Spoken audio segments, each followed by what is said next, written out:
তো good morning friends, উঠে পড়েছি। তো এখন থেকে আমি ব্লগটা শুরু করছি, আশা করি তোমাদের অনেক অনেক ভালো লাগবে।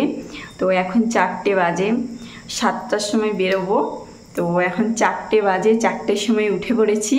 তো রান্না করছি, কারণ খাওয়া দাওয়া করতে হবে বা কিছু খাবারও নিয়ে যেতে হবে। তো পুরোটাই দেখো, আশা করি তোমাদের ভালো লাগবে। আজকে আমরা এখান থেকে বাড়ি ফিরবো, তো এই ব্লগ আমি তোমাদের সাথে শেয়ার করব। উঠে পড়েছি, এখন অনেকটাই অন্ধকার, তো 6টার পরে সকাল হবে। তো চলো, আমি এখন উঠে পড়েছি, আমি এখন রান্নাঘরে চলে এসেছি। এই দেখো, তো আমি এখন রান্নাঘরে চলে এসেছি, রান্না করছি। যে দেখো, ভাত বসিয়ে দিয়েছি, এখন ভাত হচ্ছে। সকালবেলা না, ভোরবেলা। তো ফাইনালি আমার ভাত হয়ে গেছে, আর অনেকটা বেলাও হয়ে গেছে এখন। আর এদিকে সয়াবিন দিয়ে আলু দিয়ে ডাল দিয়ে একটা সবজি করেছি, এটাও আমার হয়ে গেছে। তো ফ্রেন্ডস, একদম রেডি হয়ে গেছি। তো এবার গাড়ির জন্য ওয়েট করছি, গাড়ি আসলেই আমরা বেরিয়ে যাব। তো আমাদের সব কিছু রেডি হয়ে গেছে। তো সকালবেলা এখন বাজে 6:30। তো 6:30টার সময় বেরিয়েছি, তো এখন বেরিয়ে গেছি। রান্না বান্না হয়ে গেছে, খাওয়া দাওয়াও হয়ে গেছে, রেডি হয়ে গেছি। তো বাইরে এসে একটু দাঁড়িয়ে আছি, কারণ এবার বেরিয়ে যাব, বেরিয়েই গেছি রুম থেকে। তো গাড়ির জন্য ওয়েট করছি, আর আমি একটু রিলস বানাচ্ছিলাম এখানে। তো একটু রিলস বানানোর চেষ্টা করছিলাম, কিন্তু গাড়ি চলে এসছে। এই যে দেখো, গাড়ি চলে এসছে, আমাদের গাড়ি, গোয়া এয়ারপোর্ট যাওয়ার গাড়ি চলে এসছে। এখন আমরা এয়ারপোর্টে যাব।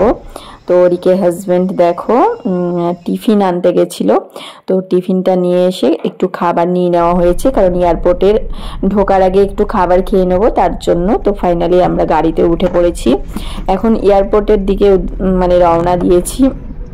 তো এখান থেকে গোয়া এয়ারপোর্টটা একটু দূরে, আর যদি হুগলি যাই তাহলে একদমই কাছে ছিল, কিন্তু আমরা গোয়া এয়ারপোর্ট থেকে আমাদের ফ্লাইট আছে, তার জন্য একটু দেরি হচ্ছে, যেতে একটু টাইম লাগবে। আর ফাইনালি দেখো এয়ারপোর্টে চলে এসেছি, এটা একদম এয়ারপোর্টের বাইরে ছিলাম। তো এখানে আমরা একটু খাওয়া দাওয়া করে নিচ্ছি। তো খাওয়া দাওয়া করে এয়ারপোর্টের ভিতরে যাব, কারণ এয়ারপোর্টের ভিতরে তো প্রচুর খাবারের দাম, কিন্তু তবুও খেতে হয়েছিল, কারণ এয়ারপোর্টে অনেকক্ষণই বসেছিলাম, অনেকক্ষণ আগেই আমরা পৌঁছে গেছি। তো ফাইনালি দেখো এয়ারপোর্টে চলে এসেছি।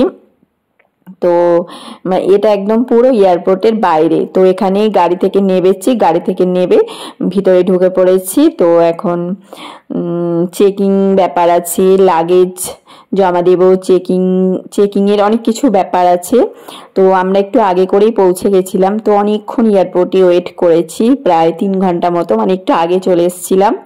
তো এদিকে দেখো কেএফসির কোক নিয়ে এসছে, আর কেএফসির চিকেন পকোড়া। তো এগুলো এখন হাজব্যান্ড নিয়ে এসছে। তো অনেকক্ষণ বসে আছি, তো একটু খিদে পেয়েছি, যদিও এয়ারপোর্টের বাইরে কিছু খেয়েছিলাম। তো এখন একটু খিদে পেয়েছে, তাই একটু এগুলো খাবারগুলো কেএফসি থেকে নিয়ে এসছে। তো এখন আমরা খাবো। তো এই যে দেখো কেএফসির চিকেন, আর যে কি দাম, কি বলবো, এয়ারপোর্টের ভিতরে আবার কেএফসি, দাম তো হবেই। তো ফাইনালি এখন চিকেন পকোড়া খাচ্ছি, হাজব্যান্ড আর আমি হাফ 50-50 করে খেয়ে নিলাম। তো এবার খাওয়া দাওয়া করে একটু বসে থাকবো, তারপরে আমাদের সমস্ত টেকিং কমপ্লিট। এবার বোর্ডিং পাসের জন্য ওয়েট করছি, আর কেএফসির কোক খাচ্ছি এখন। তো একটু খাওয়া দাওয়া করে নিলাম। তো এরপরেই খাওয়া দাওয়ার পরেই আমাদের বোর্ডিং পাস হয়ে গেছিল, তারপরেই আমরা চলে গেছিলাম ফ্লাইটের মধ্যে। তো ফাইনালি আমাদের বোর্ডিং পাস হয়ে গেছে, এখন আমরা ফ্লাইটে যাচ্ছি। তো ফ্লাইটে যেতে কি বলতো, বোর্ডিং পাসের গেট থেকে ফ্লাইটে যাচ্ছি, অনেকটা ঘুরিয়ে যেতে হচ্ছে, অনেকক্ষণ টাইম লেগে গেছিলো। তো এতটাই ঘুরিয়ে আমাদেরকে যেতে হয়েছে। তো এখন দেখো, এটা হচ্ছে গোয়া এয়ারপোর্ট।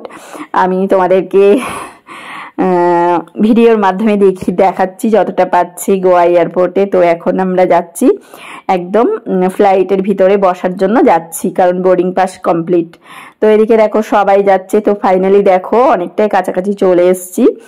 তো আর ফ্লাইটে ঢোকার আগে ওখানে একটু চেকিং আছে, ওই চেকিংটা হয়ে গেলেই আমরা ফ্লাইটে বসে যাব। তো এই জন্য দেখো ঘুরিয়ে ঘুরিয়ে নেবেই যাচ্ছি, এতটাই লং ডিস্টেন্স। তো কি আর বলবো, এরকমভাবেই এয়ারপোর্টগুলো এরকমভাবেই বানানো।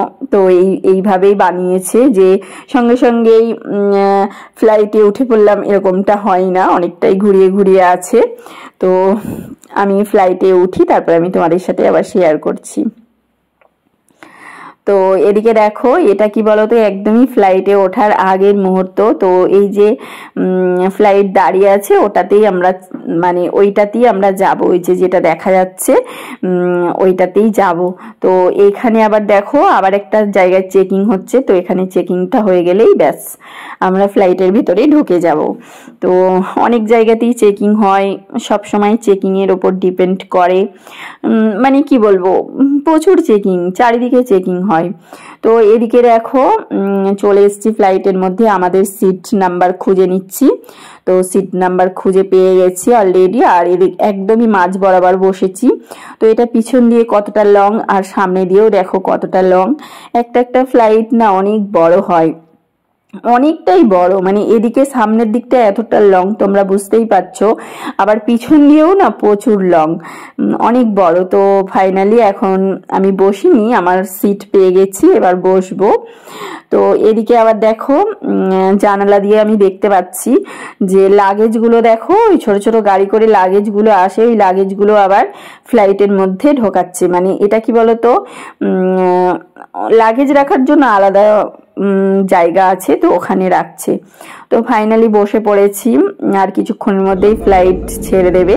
তো ফাইনালি ছেড়েও দিয়েছে। তো চলো তোমরা দেখতে থাকো ফ্রেন্ডস, আমি পুরো এটা ভিডিও করেছি যে ফ্লাইটটা কিভাবে উঁচুতে উঠছে, তো সেটা আমি তোমাদের সাথে শেয়ার করেছি। তো তোমরা দেখো, আশা করি তোমাদের অনেক অনেক ভালো লাগবে। তো কি বলতো, এই ফ্লাইটটা 3:10 ছেড়েছে, টাইম ছিল বিকাল 3:10। তো এখন ছেড়ে দিয়েছে। তো চলো তোমরা দেখতে থাকো। আর এই যে 3:10 ছেড়েছে, আমরা দমদম এয়ারপোর্টে পৌঁছাবো 6:10, মানে 3 ঘন্টার রাস্তা। তো চলো দেখে নাও।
ফাইনালি উঠে পড়েছে ফ্লাইট।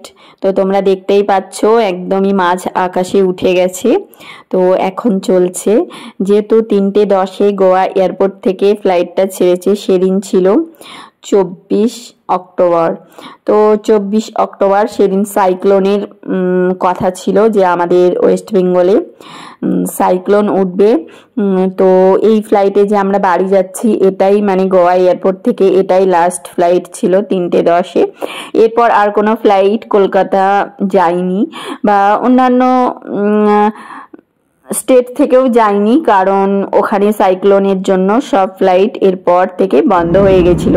তো আমাদের ভাগ্য অনেক ভালো ছিল যে আমরা, এটাই আমাদের লাস্ট ছিল। আমাদের যদি আর 1 ঘন্টা পরে ফ্লাইটের টিকিট থাকতো তাহলে কিন্তু আমাদের সেদিন বাড়ি যাওয়া হতো না, 24 অক্টোবরে বাড়ি যাওয়া হতো না। তো কি আর করা যাবে, আমাদের ভাগ্য অনেক ভালো ছিল, তো আমরা বাড়ি যেতে পেরেছি। তো এখন দেখো পুরো মাঝ আকাশে চলছে ফ্লাইটটা, পুরো 3 ঘন্টা এইভাবে চলবে। আর মনে হচ্ছে কি দেখো একই জায়গায় দাঁড়িয়ে আছি, আর মেঘটা দেখো একদম পুরো নিচে দিয়ে দেখতে হচ্ছে। তো ফ্লাইটে এরকমই যে মেঘটা নিচে দিয়ে দেখতে হয়, আর নিচে থেকে মাথা উঁচু করে দেখতে হয়, আর ফ্লাইট থেকে মাথা নিচু করে দেখতে হয়। তো এরকমই নিয়ম। আর এটা দেখো, এটা কিন্তু দমদম এয়ারপোর্টের কাছাকাছি চলে এসছে, ফ্লাইটটা নিচের দিকে নামছে, তো নেমে গেছে মেঘের নিচে, তো দেখা যাচ্ছে লাইটগুলো। আর কি বলতো, সেই দিন না খুবই ভয়ে ভয়ে ছিলাম আমরা, যে কি হবে কি হবে, সাইক্লোন শুরু হয়ে যাবে কিনা, এরকম একটা ভয় ছিল। তো তার জন্য না ত্রিপুরা, তারপর দুর্গাপুর, এই সব জায়গাতে ফ্লাইটটা ল্যান্ড করার কথা ছিল। যদি সাইক্লোন শুরু হয়ে যেত আমাদের কলকাতার সাইডে, তাহলে ওই ত্রিপুরাতে বা দুর্গাপুরে কোনো একটা কাছাকাছি জায়গায় ল্যান্ড করতো, সেখানে আর করতো না।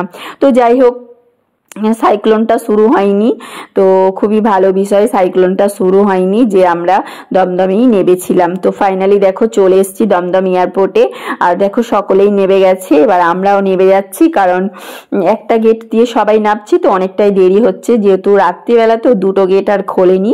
ফ্লাইটে দুটো গেট দিয়েই নামা যায়, পিছন দিক দিয়ে সামনের দিক দিয়ে ওঠা যায়, নামা যায়, কিন্তু রাত হয়ে গেছিল, সে রাত্রের পরে একটা গেটই থাকে, মানে উপরের দিকে যাওয়া যায়, নিচের দিকে আর নামাই না এরকম। তো আমরা নেমে পড়েছি, তো অনেক ভালো লাগছে, বাড়ি চলে এসেছি, কারণ খুবই টেনশনে ছিলাম, ওই সাইক্লোনের জন্য খুবই টেনশনে ছিলাম। সকলেই ছিল, মানে চালকরা বলো, পাইলটরা বলো, যে যে যা যা ছিল, সবাই একটু টেনশনের মধ্যে ছিল, যে কি হবে কি হবে, ফ্লাইটের ব্যাপার, সাইক্লোনের ভয়ে সবাই একটু ভয়েই ছিল। তো যাই হোক, আমরা ঠিকঠাকভাবে পৌঁছে গেছি দমদম এয়ারপোর্টে। তো এখান থেকে আবার বাড়ি যাওয়ার কথা।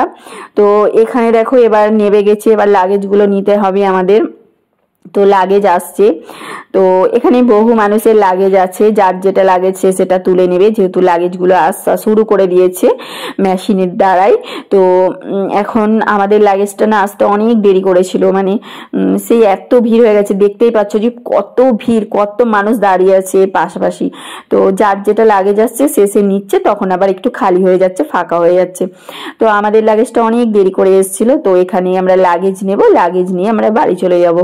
তো আজকের আমার গোয়া থেকে কলকাতা আসার জার্নি তোমাদের সাথে শেয়ার করলাম। তোমাদের কেমন লাগলো ওটা অবশ্যই কমেন্ট করে জানিও।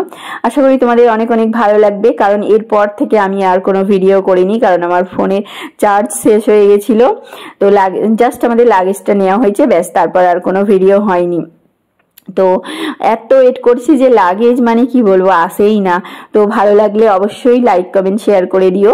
তো লাগেজ পেয়ে গেছি, ওদিকে হাজবেন্ডের কাছে 2টো আছে, আর আমার কাছে একটা, আমাদের 3টে লাগেজ ছিল। যেহেতু পুজোতে বাড়ি আসছি, অনেক কিছু নিয়ে আসছি, তোমরা তো দেখেইছো আমি লাগেজ মানে প্যাক করেছি, তোমাদেরকে দেখিয়েছি। তো চলো সকলকে tata, bye bye, good night আজকের মতো।